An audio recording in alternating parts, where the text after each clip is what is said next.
I don't know. I went down to Johnny Gray's place, but I never did go in. See, that was a restaurant they had down there.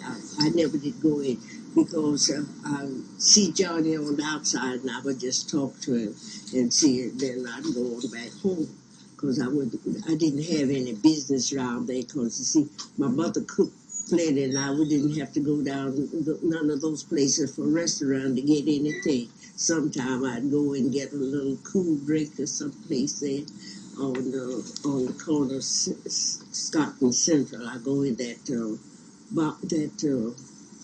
was drugstore, the Palace drugstore. Yeah, I would go in there before they burned that down. That was a good place there. Right. Before they burned it down. And we used to go down there practically every Sunday afternoon. People would be walking out and go somewhere for recreation, something like that. And we would go in there, a bunch of us girls get together and go in there and sit out and order some cold drinks, ice cream or something like that. But into this restaurant place there, what his name? Johnny Gray. No, not Johnny Gray. On the corner up there. Solomon, yeah, Solomon. I go down there sometime and get something, but I didn't get nothing much down there because I always have plenty to eat home. If I get anything, it would be raw and take it home and cook it. Okay, can you think of any other business that was in that area down there? Any other businesses like Central. Barbershops, hairdressers? Yeah, my hairdresser lived on Central. Her name is York. Miss York. You don't know her, do you? She belonged to Bethel Church. And what is her first name? That should be quite a treat for them. Now, Mr. Shurtleff, how many field trips such as this, have you taken with these girls? Well, I've taken quite a few over a period of years, all involving all the way from the Florida area to the North Carolina area. But we do have an awful lot of troops that do quite a bit of extensive camping. We're very fortunate in having equipment for them to do this and well-trained leaders to take them on trips.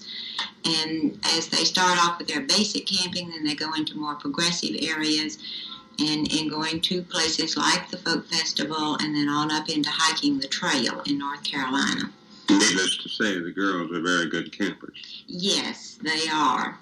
Pleasure to welcome to this program Mr. Mel Tillis. Mel.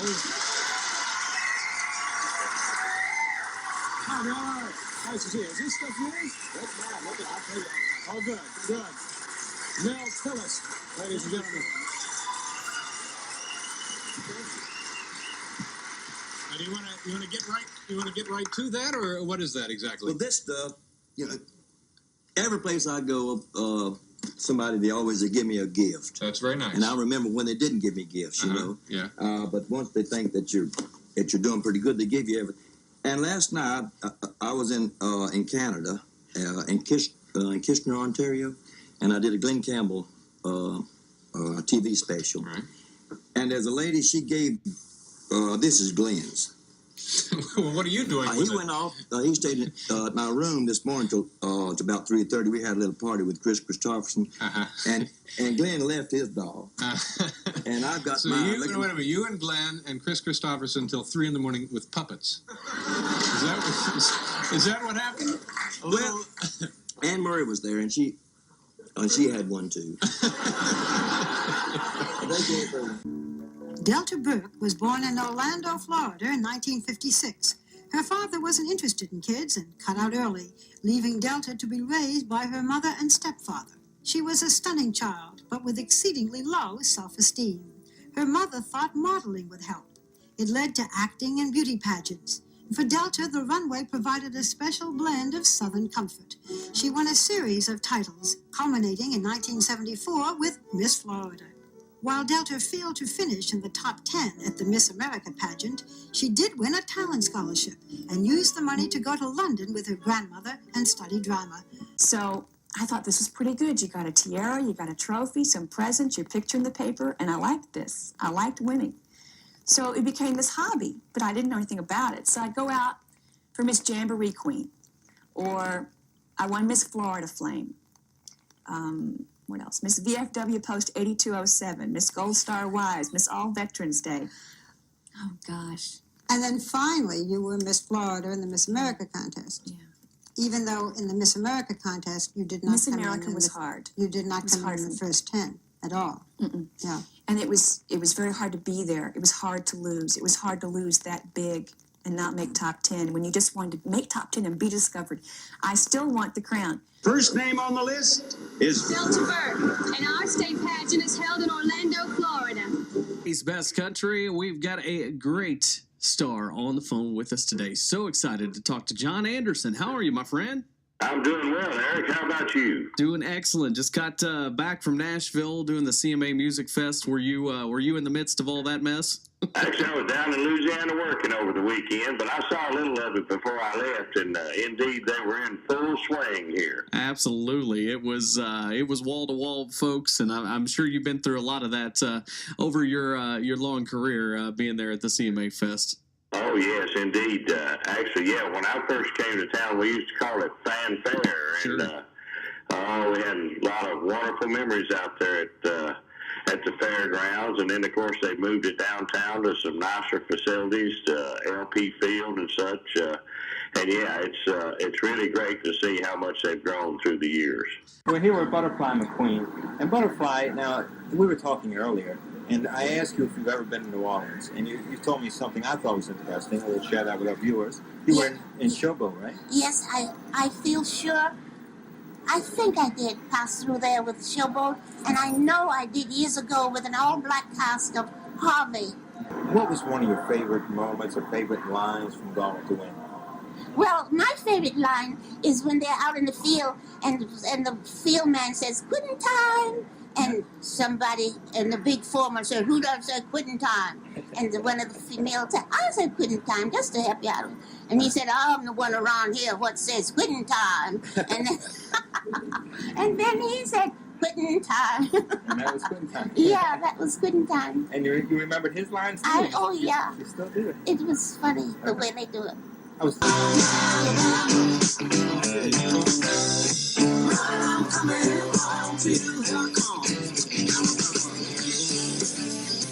That song was not meant to be a single, and the song was just a party time. It was one Sunday afternoon. We just was all out at the place, out Leroy rehearsed, and just got into that thing and started laughing about it and finished it, and we decided to put it on an album. And after the album was out for about, I don't know, several months, it was falling off the charts and all that. They decided to come out with Alabama.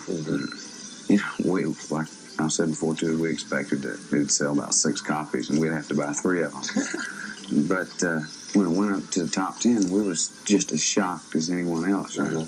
But whatever that combination was, I'd like to write another one like that. You know, I'd like to find another thing like that. Where the name came from, I don't know. I think our bass player made it up. A guy named David Brown, and I just mentioned to him that there was no such thing as the 31st of February, and he smiled and said, "There you go." I don't know how profound it was, but it was a good band. What was the configuration and what was the sound, if you could describe? It's a 3-piece group, basically folk rock. Did a lot of Dylan stuff, Bird stuff, that kind of thing. Back in the mid-'60s. Now, Dicky, I'm going to address the same set of questions to you, only about a band called The Second Coming. Yes. Are your memories of that period fond ones? Very fond, yeah. That was Barry Oakley and myself and Larry Reinhardt and Reese Wyman,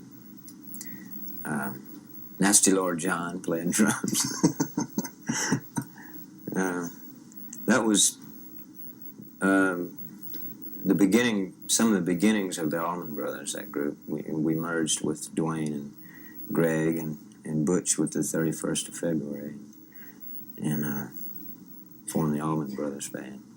2 of the 6 members that make up one of the hottest guitar bands ever to come out of the South and survive.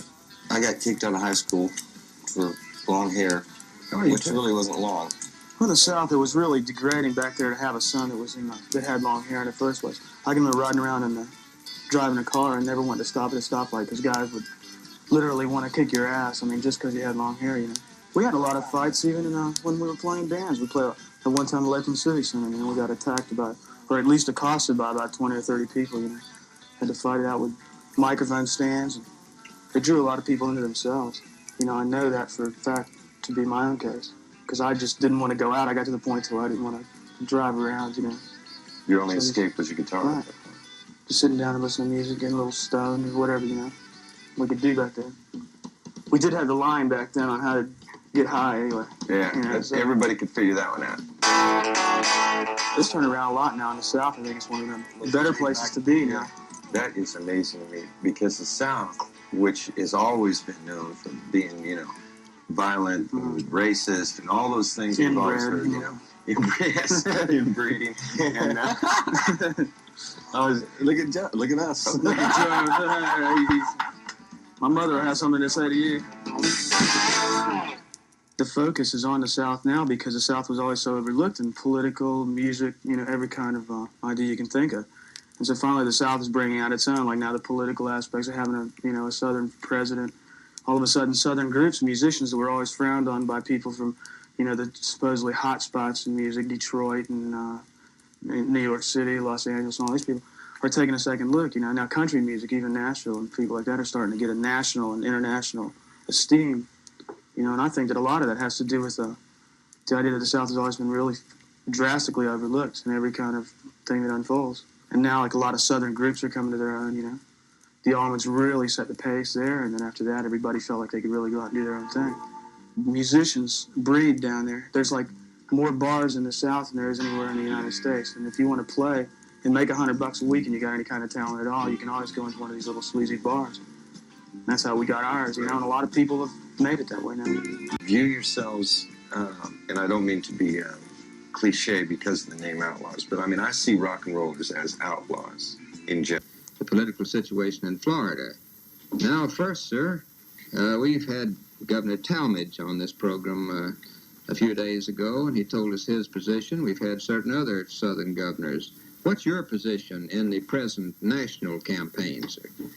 Mr. Huey, I am 100% plus for Stevenson and Sparkman. Well, now, are you one of the radical governors in the South, or are you conservative? Where do you fit in this political firmament? Mr. Huey, I think you might appropriately and aptly describe me as a liberal conservative. Governor, does a liberal conservative believe in the FEPC? Not a compulsory FEPC, Mr. Haynes. We believe in the Constitution, as I believe all good Americans do, and as we read the Constitution, it doesn't give the federal government the power to pass an FEPC that could be enforced with jail sentences. You're a states' writer then, are you? Well, I don't know so much about that. I'm an American first, but I believe in treating everybody fair and right and giving everybody an equal opportunity to a job. Well, now, do Mr. Stevenson's positions on those issues altogether suit you, sir? Well, they come nearer suiting me than most positions on that subject do. Including General Eisenhower's? Well, I can't tell just what his position is. He vacillates so and changes from day to day so that I can't keep up with it. You know his latest position, Mr. Haynes? A lot of Republicans in Florida, don't you, Governor? Yes, sir. We've had a very large Republican infiltration into Florida in recent years, and I may say we've welcomed them because nearly all of them are solvent and well-heeled and capable of doing a whole lot to develop our state. They make fine citizens, but very, you might say, unsatisfactory voters.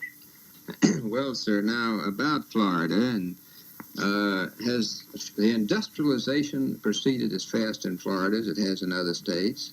Very, very fast, Mr. Huey. For many years, we were long on tourism and agriculture, but short on industrialization. But under the beneficent policies of Roosevelt, we have proceeded rapidly in the industrialization of Florida. Senator Lawton Chiles, chairman of the Budget Committee, what do you see as the most pressing problems to be resolved as your committee goes to work on the budget? Are we approaching a national budget crisis? Well, I think we are, and the greatest problem is how do we get the deficit down? How do we try to keep faith with the thrust of Grand Rudman's Hollings? which said that over a period of 5 years you were going to get the budget down to zero. And we have a real task ahead of us this year because the numbers are very great. Last year we sort of treaded water. We didn't end up making as much real cuts and real progress on the deficit as we should have. We made as much as we could in an election year, but it's going to make the thrust much stronger this year. Where do you... And indeed, all of Florida has every reason to be proud of the job Governor Leroy Collins did as permanent chairman of the Democratic National Convention in Los Angeles in 1960. I went out as his secretary and arrived about a week ahead in order to requisition supplies and set up the office. From the moment Governor Collins arrived in town, he was a real star. He had been receiving a lot of national publicity from the moment he'd been appointed permanent chairman, and Los Angeles was really looking forward to having him come. The governor was on camera about 12 hours a day throughout the convention, which started at noon and ran until about midnight every night. Amid the hoopla of the convention, there was at least one embarrassing moment for Mary called Collins. Governor Collins, assuming that you are a Christian man, how did your personal Christian philosophies and morals affect your feelings towards civil rights activists? Did you feel your personal morals align you involuntarily with people that were talking about social change and social justice? Yes, there was some of that, considerable of that. And I make a very, very fortunate thing that Dr. King came along with with that deep religious feeling, because inherent in that deep religious feeling is a softness. There is a strong humility involved, and he reflected this in his missions and in his projects in which he became involved in, even though he was criticized very severely by many blacks because of it. But he steadfastly stood to that Christian faith. And the simple fact that he, under those circumstances, would stand by that Christian faith, which, of course, opposed grave disorders. He insisted continuously would be a program of nonviolence. So far apart, and St. Augustine has been a harmonious, peaceful city, and a law-abiding city, but the emotions became so high that the two sides were way off apart from each other. There was no communications at all. I merely try to reestablish communication. That's the goal that we are seeking. Then it'll be up to the local people on all sides to work this problem out. I'm still committed to the proposition that you can't do this from above or from outside. The people have got to want to reach a solution.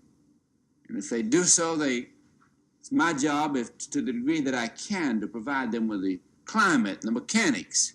And that's all. Are you going to use a whole stick of dynamite? I mean, two. Two?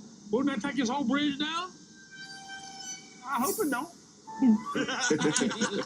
I don't like dynamite. You bring that bridge down, we'll never get it what's under there. The dynamite is waterproof, but one bad move, the six of us could be Taylor's too. See?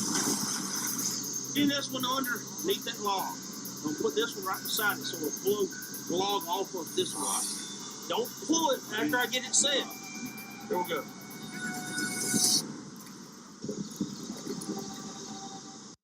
It starts with communication, having their voices heard, rewarding the faith that many loyal people like her have put into this city for generations. My only solution is people to open their ears and consider the impact of what we're on the brink of. We don't have anywhere else to turn. We are it. We are the Glades. He weighs 928. Over the years, Alan Smith and his wife Nikki have gathered and studied data. 175Y, he's the oldest calf in the bunch. As owners of Southern Accent Farm, they've been looking for the ideal balance of characteristics in the Brangus breed. A producer will come here looking for an animal, and he'll say, well, I'm just going to buy that bull. That's because Granddaddy always bought the bull. It didn't matter. 123Y2, they look for one certain trait in a bull.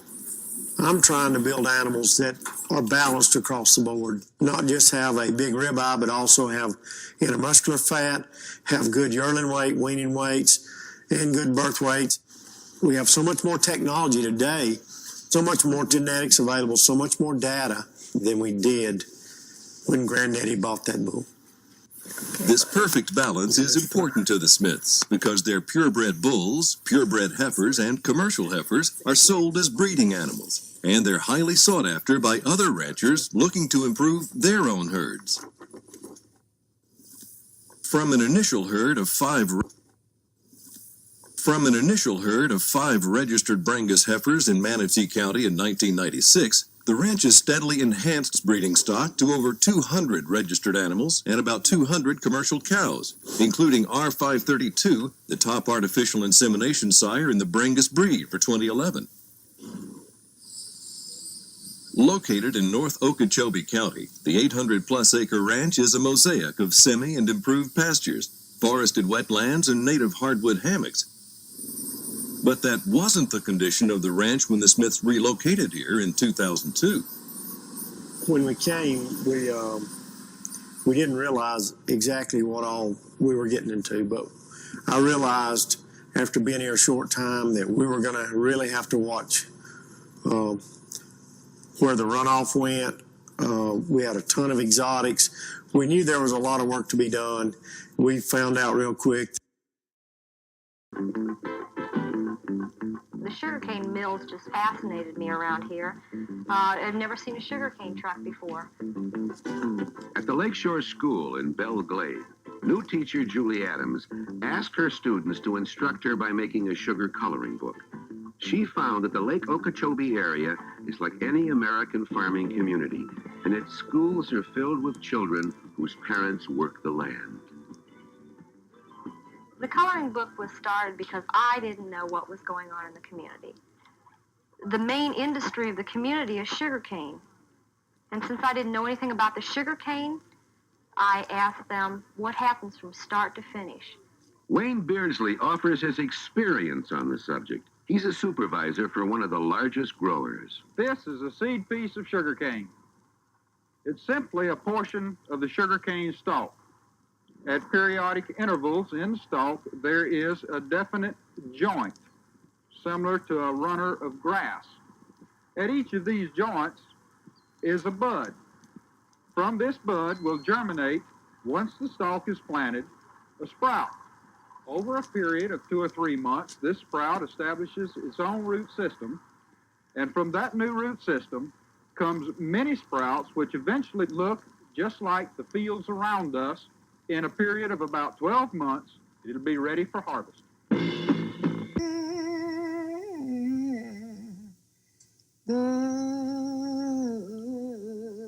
It feels wonderful just to know that the Lord has spared me here, you know, and let me be able to see my great-grands.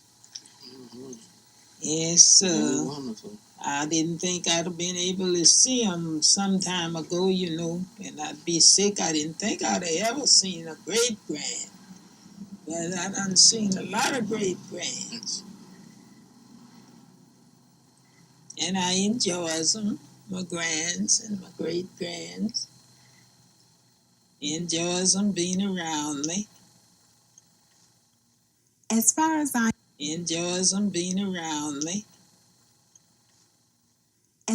I know, I think Jefferson County has always had plantations. When the plantations were built, the slaves usually picked cotton and put them in the baskets and took them to the gin mills. They also did farming as well as barrel work and making clothes and cooking. And I put over board about 8:30 that night, and I got ready to take up by 11:30, 12 o'clock. And I called him. He said, "Man, you must be crazy, waking people up out their sleep." I told him, "You ain't on no luxury ladder. You come out here to work." He said, "I didn't know y'all didn't pick up till daylight." I said, "No, Bubba, we pick up every 2 hours." Yeah. And he didn't make nary another trip. He quit. The shrimpers back in those days relied mostly on markings, land markings on the hill. In other words, they would line up 2 smokestacks from a mill or a house, line up 2 trees that they've seen before, different things like this to get their bearings of where they were at. We used to run from Tampa to Campeche. Well, when you pick up land on this side, it's something on the line you remember seeing, and you know whether you're off Tampa or Tarpon Springs or Sarasota or whatever, and like that. But now you got Floridans, where you get on your line, you right line, and you come right to the seaport. It's just that simple now. But anywhere you go on the water, you're going to find a landmark somewhere you're going to remember. And he'll tell you where just about where you at. It's just something you pick up, And it might be a big hump on the hill or something that you recognize. Some tall pine trees on the hill, but you say, well, maybe that's north of Jacksonville or something other, It's just something you learn. Well, it's a little different than most of these boats here, because if you notice, this boat has got a chime line. We call it a knuckle. Mm-hmm. The rib comes out straight, and then it goes up on whatever shear angle you want. Mm-hmm. I've had both kinds. I've had round bottoms and a chime bottom. Mm-hmm. I like this design better. It's more stable in the water. It's a little quicker. It don't roll like a watermelon and then come back. It kind of jerks you a little bit, but you can get used to that. Mm-hmm. I just don't like the watermelon bottom. Mm-hmm. I'm tired of it rolling. So I decided I'd build it this way. When you set the keel down on the blocks there, the stern has got to set lower than the bow, because you can't draw as much water in the bow as you do the stern of a boat, because you would push too much water in the bow of it. It would slow your way down. She would look bow heavy, so you raise it up a couple of feet maybe or something. Then after you do that, you take a piece of live oak and cut the lock notches in there, so when you put it in, it slides in this way. Yeah, well, the old timers say that they see when the weather could get rough down off to the east of us from here, that there once in a while they'd see a old sailing vessel come by, and it'd be real bad weather, and they'd see it come by, and then it'd go out of sight, and you wouldn't see it no more, and that kind of stuff. I heard about it from the old timers from years and years ago, but it just show up and then it just disappear. Wouldn't see it no more. I feel like there's a lot of things that goes on now that if we was not so busy, we'd see. I've seen some things when I be out on the boat myself that were unexplainable, but you don't say too much about them, because people say, "Oh, you crazy," But we're a special breed of people. All the fishermen are, and I feel like that we observe things in nature that average person overlooks. And a lot of people don't even realize that they do it, but we do. I know David has seen things that couldn't explain. I'm sure he has, and I have too. We just accept them. They're just part of life. They said he was 65 years old. I don't know about that now. That's a long life for a mule. But he eventually died. They rooted him over into that pond. The old skeleton lying there with a hide all on him, just as tough as anything you ever see. And a big hole in his throat here where the buzzards and things would eat every bit of they could. They couldn't eat him all. And I was a fishing in there one day and dropped my bait down there at that hole, that old mule laying in there, you know, all puffed up, dried up on the skeleton. And there's a big warmouth perch run out of him up here and bit my hook. Took it in that old mule right that quick, you know. And he got off of there, you know, got loose. And I went to pull the hook out, and I must have hung it on one of his ribs in there. I had to break it off. But I put on another hook and dropped down there, and I caught a big one, you know. The bones had come out of his legs, the skin was laying there, you know, just tough as a bear, you know. And I got over it about this deep of water and went down in there and got a hold of them legs and drug that old mule out on the hill, and there's 114 warmouth in him, one warmouth perch. I could hear him a-fluttering just as I run out on the hill with it. The water run out of him, and I could hear him a-fluttering in there, you know. It was in Planted Pines, but he roosted in a branch other side of Planted Pines. And I eat in a row of Planted Pines, you know. Planted Pines, they're not exactly in a straight row like that. They'll be, you know, offset.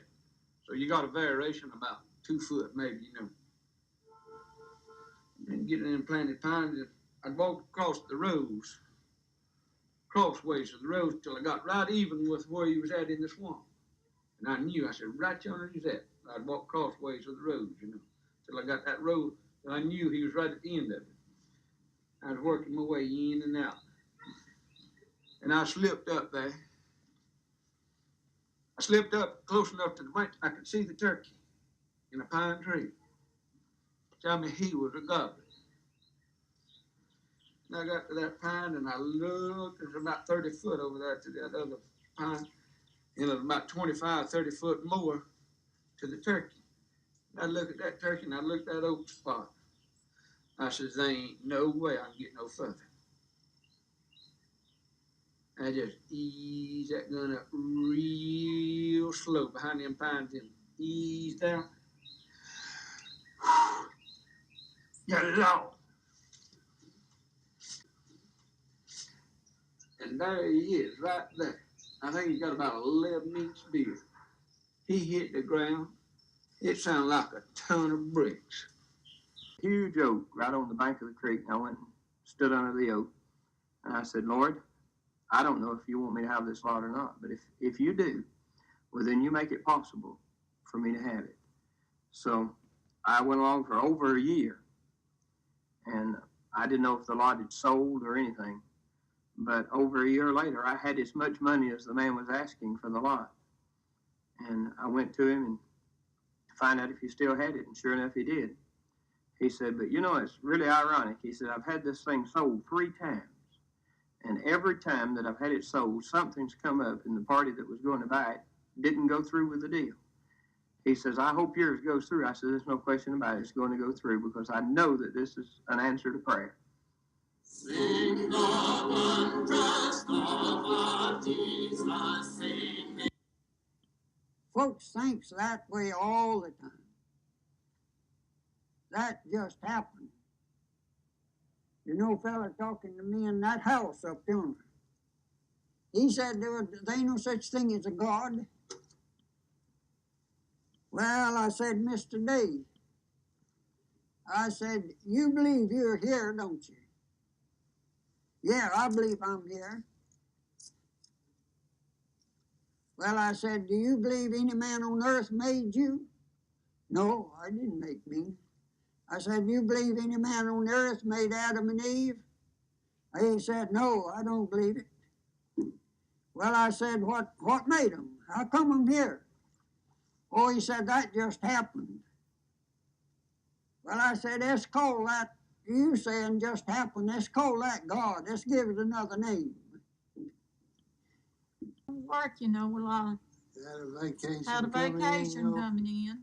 The boss man gave me a bonus. So I come in home and we left that evening and went to start out. We drove all night and all day. We didn't stop. 1,413 miles out there. White Sand Missile Base out there. That's where the first atomic bomb was ever dropped. Sand domes, there's sand domes in there. And that sand, it crawls, and it crawls over the roads. And they're sweeping it with a sweeper all the time to keep it from covering up the roads. It's growing sand. The sand grows till the desert runs out average 14 feet a year. They got graders. They Get keep bigger grading for off the 14 road. feet a year. There's graders out there all the time grading that sand off the road. Pushing the sand back, off of the roads where you get in there. Build new roads every day. I think we might stop and look for some gators. What do y'all think? Yeah. Little gator hunting? Little gator. Wouldn't be a trip down here if we didn't hunt a little gators. Yeah, right over here. So let's hunt us a gator down here. I used to work here on a boat, and I get nostalgic every time I come here and see these reptiles. Yeah, you might not want to go swimming here. I used to work here in an aluminum boat cleaning water lilies out of this thing with a cow catcher, and you notice the sign out here. This is a lot of alligators here. I got to know them pretty well right up until they fired me from the job for sitting down. I put a water moccasin in the boat with me one time out here. Why? I didn't want to. I was cleaning out these water lilies and had one little clump left and reached down and grabbed it with my hand, and the moccasin was all tangled up in it. You had the snake? I had the snake. I yelled snake rather loudly and threw him into the boat. Well, that could be. Yeah, you got one there. We got one. You got one. Gator. Live gator. He's taking his fish away from this guy. You got He'll come back up out there somewhere. Well, we are about to go over to the wrong side of the tracks, so y'all bear with us. And he is the proud owner of the General Lee from the Dukes of Hazzard. Bubba is the kind of guy that people can latch onto. They can say, hey, I thought golf was this country club sport, and then there's a guy named Bubba Watson who's never taken a golf lesson, and he's winning the most prestigious tournament on earth. It's a blessing. I get to play golf for a living, the greatest sport in the world. I get to help little kids learn the game of golf. And that at College Park? College Park Publix. You generally can sense that you're doing a good job, because if you're scared to go to your Publix because of everybody that's going to come complain to you, you know you may be in trouble. Corns, Carters, you name it. They got there's some of them names all in there. Well, sounds like your mother was real musical. Well, most of her brothers was. And my Uncle Steve, he was about beyond compare with the banjo. Now, if he'd come along in radio days, like Dave Macon, he could outshine Dave Macon anytime. Wow. Little boy. Wow. Did he play a style like Dave Macon? Yep. Well, he could play it most anyway, but then that was what the hillbillies call clawhammer style. That's me anymore, because my hands is messed up, Is that what you used to play, was clawhammer? Yeah, most of the time, clawhammer. I had to go to that. I like that. Because that's, well, I had a sister-in-law over at Middleburg one time here. I picked up the banjo and done John Henry. She said, my goodness, that sounds so good. So I've never heard a banjo played like that in my life. And she really liked it. But eventually I hired the Thompson boys, brothers. There was Bay Thompson, Ronnie, Tuff, and Curtis. Now, Bay and Curtis was musicians, and Ronnie was a singer. Now, he's alive yet, around Flagler here yet. What's his name? Ronnie Thompson. Ronnie? He's a big fella. And is he old now, or? Well, no, he's in his 50s, but he shows age pretty bad. I don't know. They all died young. All of them dead down but him. But now, he always sang in the key of C. With the guitar, And I tell you, I'd rather heard him sing than anybody else. Really? Well, now he could outshine a bunch of these guys now, so-called singers and he's not educated.